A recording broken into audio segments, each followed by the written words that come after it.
Hello, greetings to every one of you, and welcome to our today's lesson, in which we are going to be announcing constitutional law. And the topic of our today's class is going to be the state and sovereignty.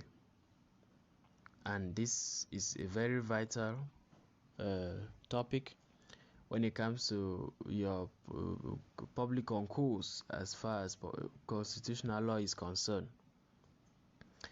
So I'll be advising you to take it very serious as we get started with the lesson outline.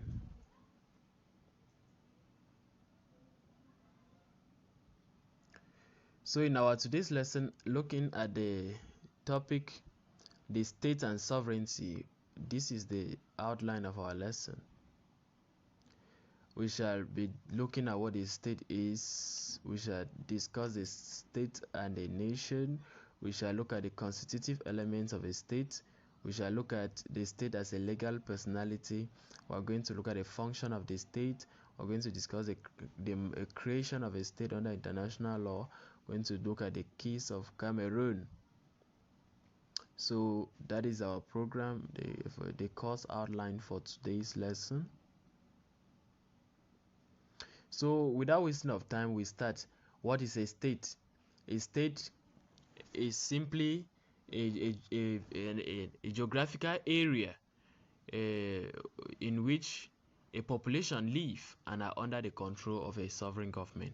So under international law, the most acceptable definition of a state is that of the sociological definition. And according to the sociological definition of a state is a territory in which there exists a population and are under the population are under the control of a sovereign government. So after giving this definition, I want us to outline something that from my definition, the three indispensable elements in my definition. We can see I have made mention of three things above. We have the territory, the population, and the sovereign government. These are the constitutive elements of a state. So we'll start with the territory of the state, where I'll be saying that the territory refers to the geographical area that is occupied by the state. These include the landmass, the water bodies, and the airspace. It is in this territory of the state that the population carry out their activity, and as well as it is in this territory of the state that the government exercises its sovereignty. Now, the territory of the state is an essential element of the state. As a result, there can be no state. There will be no state if you don't have a territory. You cannot have a state without a territory. Now we'll look at the case of Cameroon. Does Cameroon have a territory? Yes, Cameroon has a territory. The territory of Cameroon, of course, divided into 10 regions. We have 10 regions in Cameroon, and the regions are, of course, further divided or subdivided into divisions and subdivisions. So Cameroon has passed that test of having a territory. Now, I want us to continue by saying that under international law, when we look at the territory of the state, we do not categorize as per how big, how large the territory should be. The size of the territory does not matter. So the size of the territory, what matters is there a territory? The size of the territory does not really matter when it comes to forming a state. So that is why we now have some states that have a very large area of land. For example, if you look at Egypt, if you look at China, the world superpower like Russia, you will realize that they occupy a very large area as far as a territory is concerned. But then there are also some states that occupy a very small area and so on. For example, like the Vatican City is occupying a very small area, which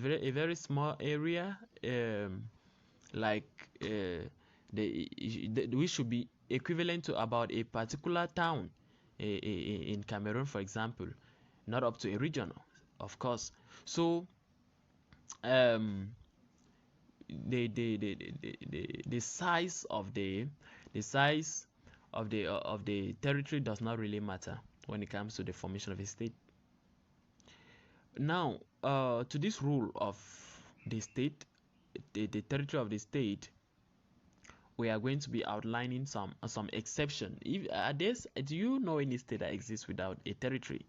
Yes, the Holy See. The Holy See is a recognized Catholic assembly of bishops assembly, where the Pope is the leader. So the Holy See does not have a territory, but it is recognized as a sovereign entity.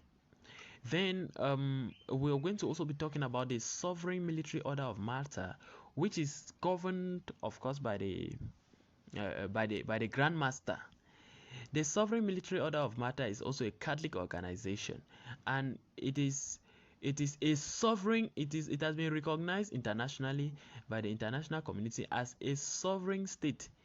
Now, even though the Sovereign Unitary Order of Malta do not have a territory, it is funny enough to know that it has been recognized internationally as a state without territory. Where they occupy, they have an embassy in Italy. They have an embassy in Italy, and that is where is considered to be their territory. More to that, the Sovereign Military Order of Malta is, like I said, is headed by the Grand Master, and the Grand Master is being assisted by a council, by counselor, by grand counselors. So and where the Grand Master has a life mandate, so the Grand Master serves for life, or until when he dies. Then they will get through election. They will look for another a new Grand Master. And he has once been to Cameroon. The Grand Master of the Sovereign Unitary Order, the Sovereign Military Order of Malta. He has been to Cameroon at a time when the citizens of Cameroon were suspecting the president of the republic of having meetings with cultists. They said the president is having meeting with occultic people. How can the president be having meeting with grandmasters? That is when two grandmasters came to Cameroon. One of them was the grandmaster of the Sovereign Military Order of Malta.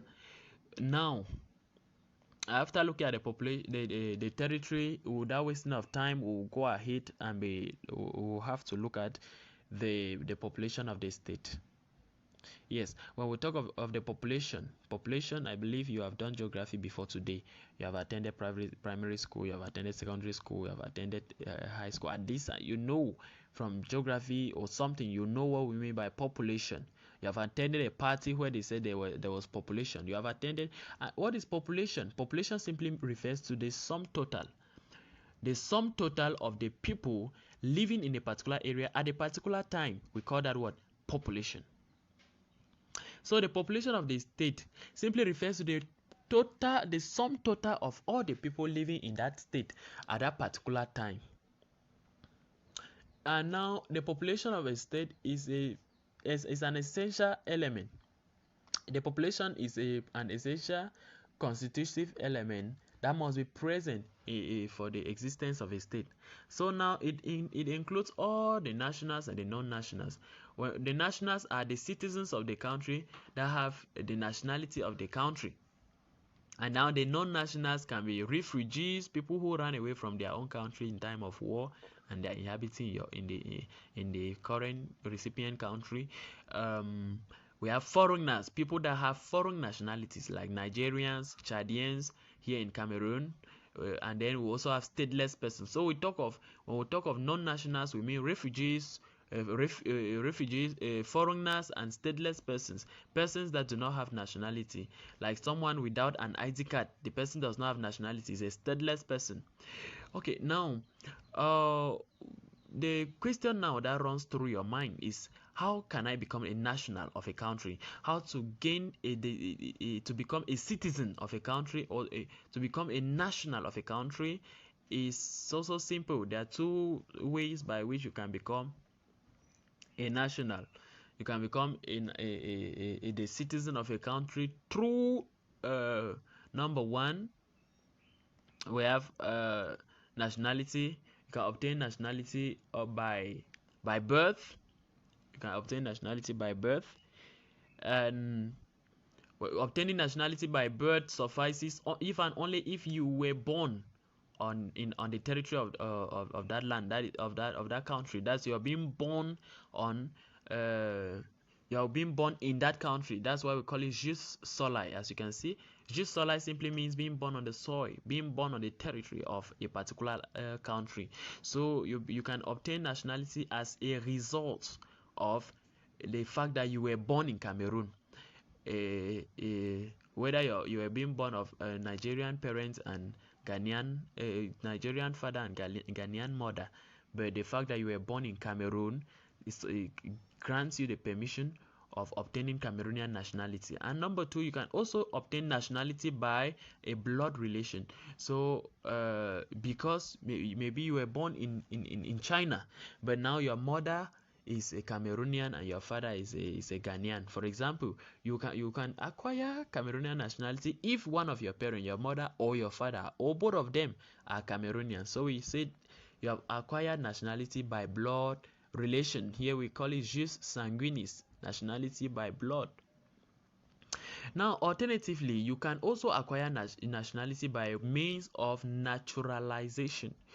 Naturalization happens when somebody has been living in a foreign country for years, to an extent that he decides to obtain the nationality of that country. For example, we may have a Nigeria, an Igbo man here in Cameroon who has lived in Cameroon for over 15 years, and then he decides to really make Cameroon home, to make Cameroon his own country, to bear the nationality of Cameroon. So that one we say he has obtained nationality by naturalization, or that's of course nationality by choice. He has chosen to become a Cameroonian.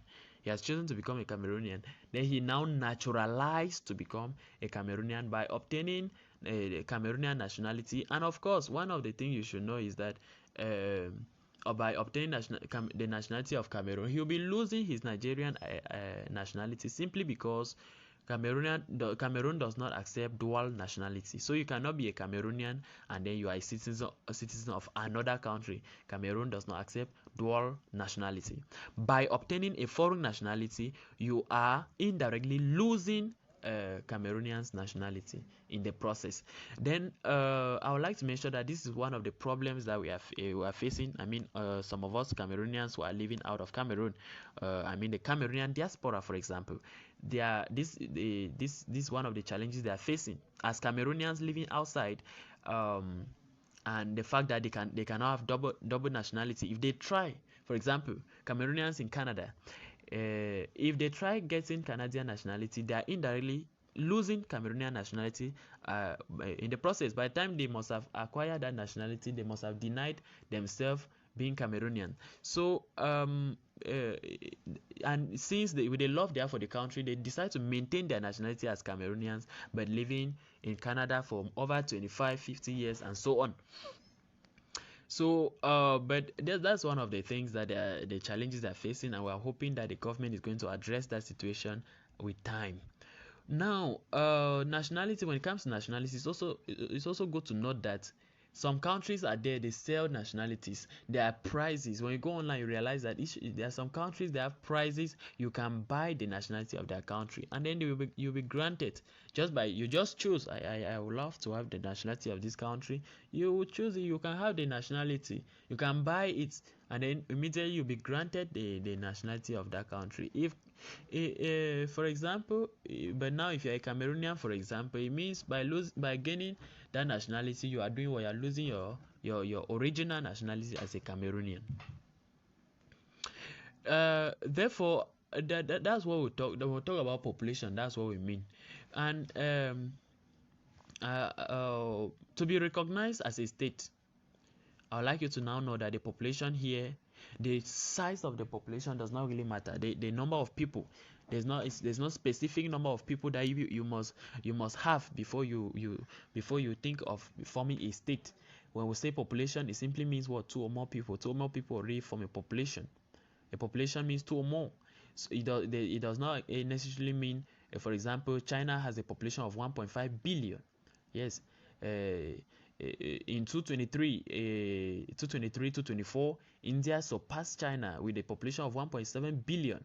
So you see, that's their own population range. In Cameroon is the most populated country in among the CEMAC zone, and in how can I put it, in Africa as a whole, Nigeria has the highest population.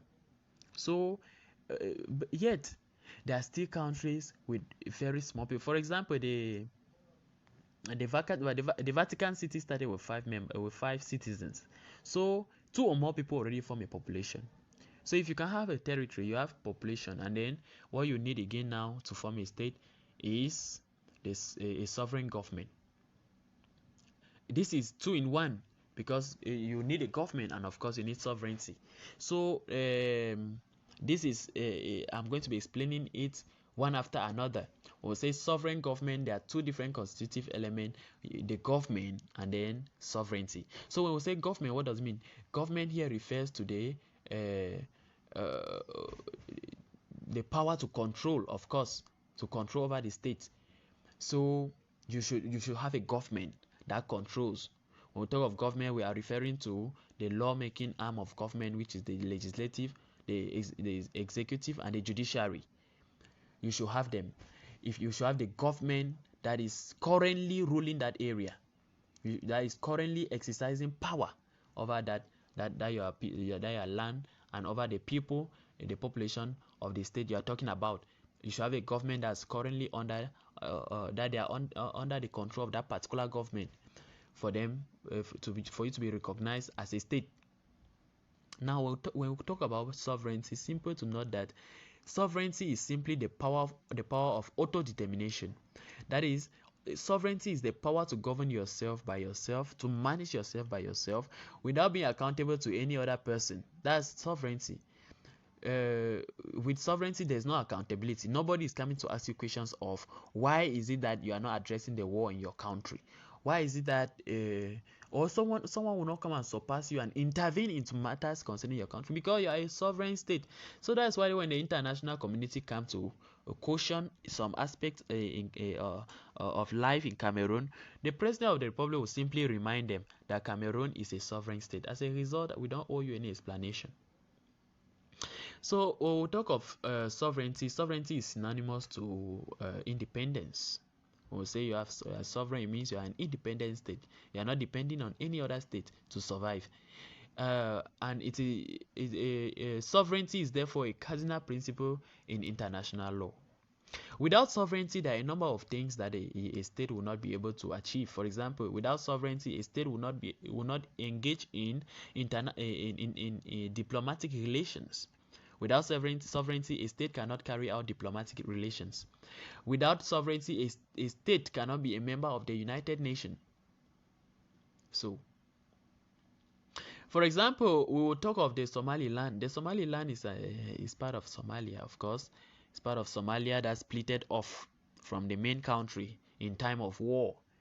Until today, Somaliland is a state. Somaliland has its own population, and it has a part of the part of Somalia that it cut out during that time, and they have a government that is ruling them. But what they lack is what? Sovereignty. There are many countries of the world who still look at Somaliland to be a part of Somalia, even though the Somalian government does not have power to control the people of Somaliland. They have their own government. They have their own military that's surrounding Somaliland. But the international community have not recognized it as a state. They still look at Somaliland to be like a part of Somalia. Another example is Taiwan. Taiwan is part of China, of course. Is adjacent to China. Taiwan was part of China, and during it was a part of China that splitted off and form a state. And today Taiwan has its own government also. But the problem is China still Even though China does not govern the land, China still consider Taiwan as their as part of China. The government of China still look at it as part of China. So as a result, um, the China government consider that the Taiwan did not completely secede from the China state. So as a result, the international community have not acknowledged China as acknowledge Taiwan as a sovereign state. Yes, it's a state. It's a state, but there's no sovereignty there. There's no sovereignty there, and as a result, they don't have any territorial integrity. As a result, also Taiwan can never be a member of the United Nations. So one of the things you need to note is, for you to easily know that a state is a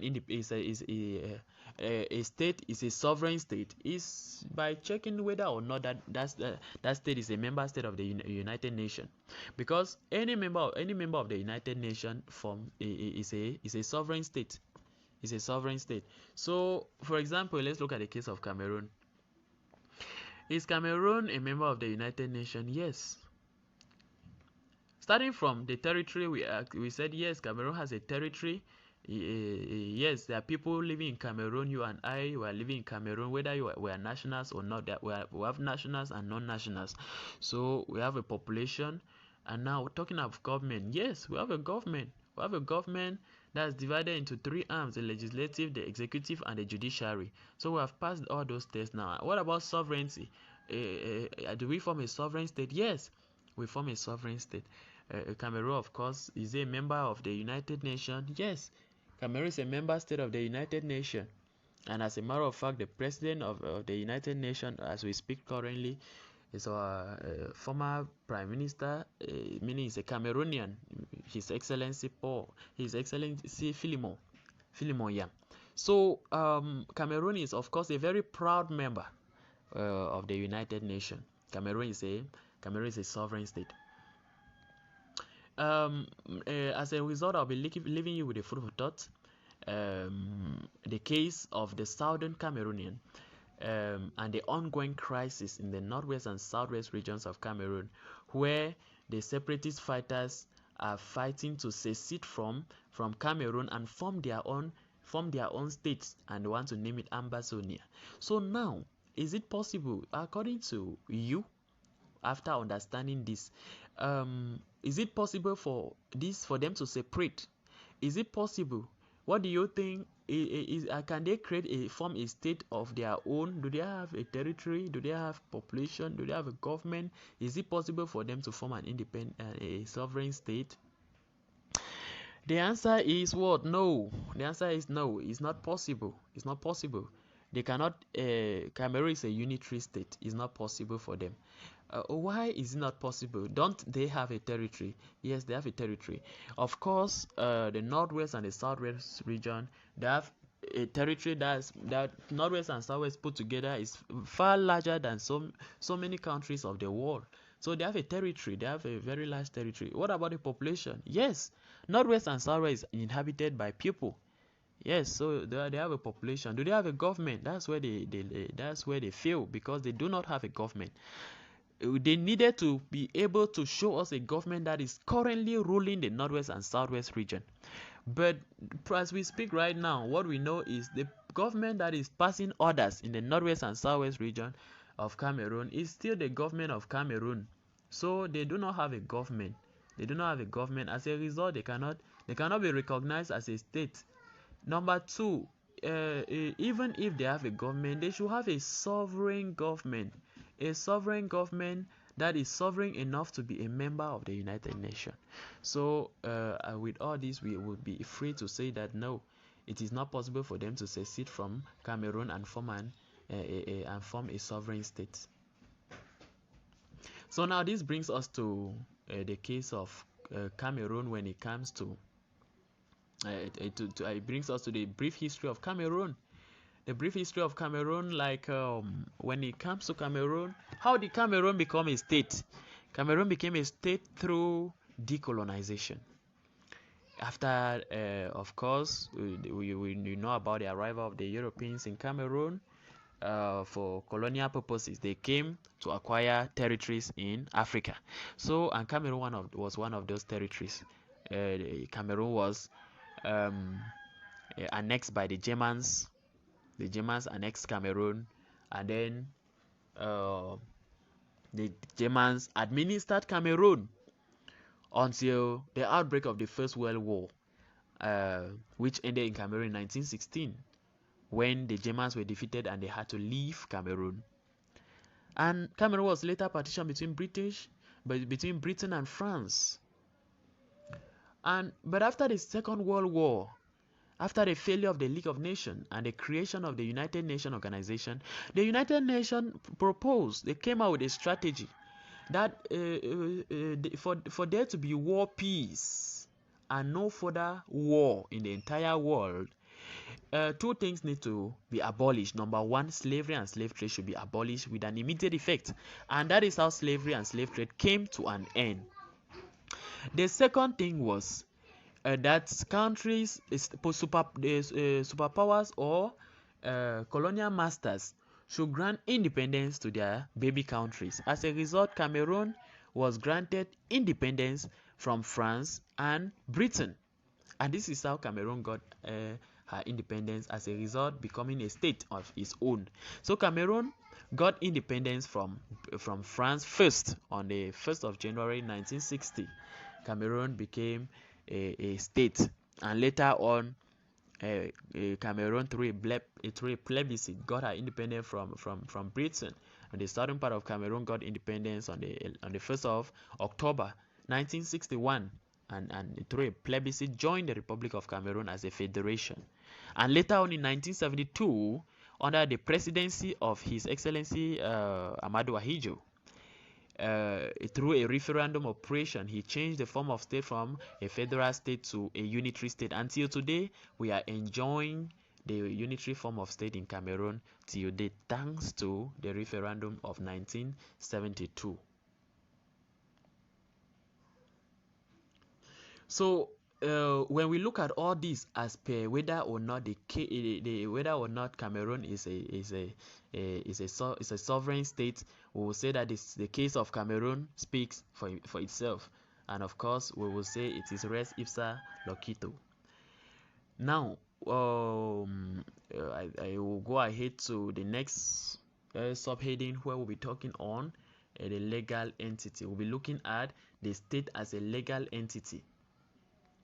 The state as a legal entity. What is a legal entity? A legal entity here is the whole notion of state as we enjoy today is it came from Europe, of course, and it was transmitted to Africa through colonization. Yes. So before we want to look at the state as a legal entity, I would like us to look at the functions of the state. So under the function of the state, I'll be mentioning the legislative function. Remember, when we talk of the state, we mean government. We mean the government. And who is the government? The government is not is not a person. The government involves three arms. We have the legislative, the executive, and the judiciary. So we will look at the function of the state. We'll be looking at the function of these arms of government. Firstly, the legislative.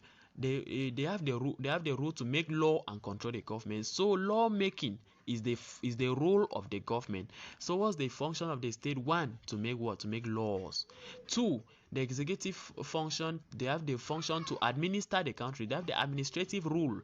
They have the function to create public services for the satisfaction of general interest. For example, like transport, for example, like healthcare, for example, like provision of education, for example, like a religion. Religion is a public service, of course. Why is it so? When you want to open your church, where do you get permission? From the government.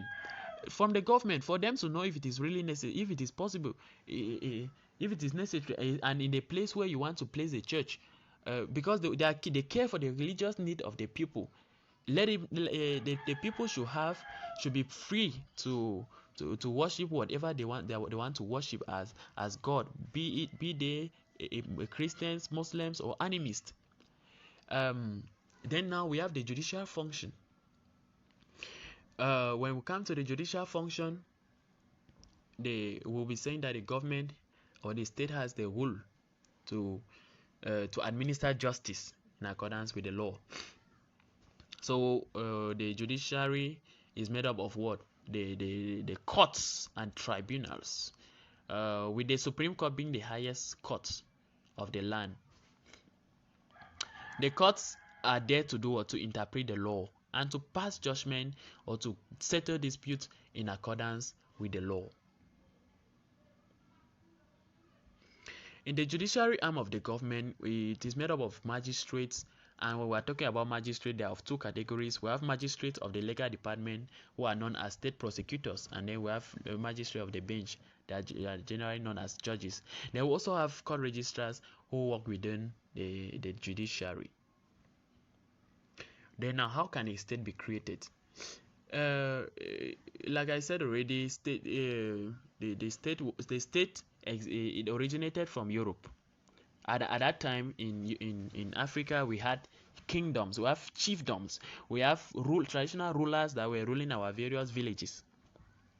So now when the Europeans came to Africa, they brought in they colonized us. They colonized different territories, and therefore by decolonization, the various territories became states of their own. They were granted independence, and therefore they became sovereign states. And then I would like you to know that under international law, there is no formality. There's no given formality for the formation of a state. There is no formal procedure for the formation of a state. But I would like to make it very clear that the most difficult part of it is to have a territory where nobody is claiming ownership. If you can show us a territory where you are in control of everything in that territory, because if you have territory, people will come. You have a population, and then you form a government. But now the question is, where will you see the land? Everywhere has been occupied. Even the earth is full. It's already too much choked up until people are already running away from the earth. The richest man in the world, Elon Musk, is already building in Mars, for example. So there's no space anywhere. Talk more of you discovering a place where nobody has been there in order to form your own state. But if you can have one, there's no problem. If you can have one, people will come. Of course, you always have cities. People are even too choked up until they are looking for places to go. So you can form a state. If you discover a land, people will come, and then you will form a government, and as a result, you create a state, and it will eventually be recognized as a sovereign state. Then now you'll be able to collect taxes, create roads, build up ministries, and so on, and it becomes a sovereign state. So if you can succeed to defeat a state, because since you cannot have territory just like that, there's no territory where somebody is not claiming ownership. So it can only be by means of defeating an existing state, collecting part of its territory, and then if you have a population and a government, then you'll be recognized as a sovereign state. But it is very difficult. You will not more to that. Let's say you even go and attack a country like Russia, then you are dead. It will not be possible. It will not be possible. So there's no state that you can go now and defeat, cut across their territorial integrity and be able to defeat them and take a particular piece of land from them. Yes. So now also need to know that under international law, the principle of territorial integrity is very important. So any independent state like that, you cannot come in, any sovereign state, you cannot come in and violate their territorial integrity and take any land from them. The newest state that has been created so far, the latest, the newest is South Sudan. It's part of Sudan. We succeeded to secede from Sudan after a time of war, after about 30 years of war, and then to form an independent state or to form a sovereign state, South Sudan. So if you can be able to fight and prove to the international community that where you are, you people are being tortured. You have it is going to be a very difficult process, but if you succeed to prove to the international community, they can come to your rescue, help you succeed from there. So that is it. I'll be leaving you with these reflection questions. You will answer them. Number one, the population is an element that suffices the definition of a state. Discuss. Then number two, discuss the constitutive elements of the state. Thank you and see you in our next lesson.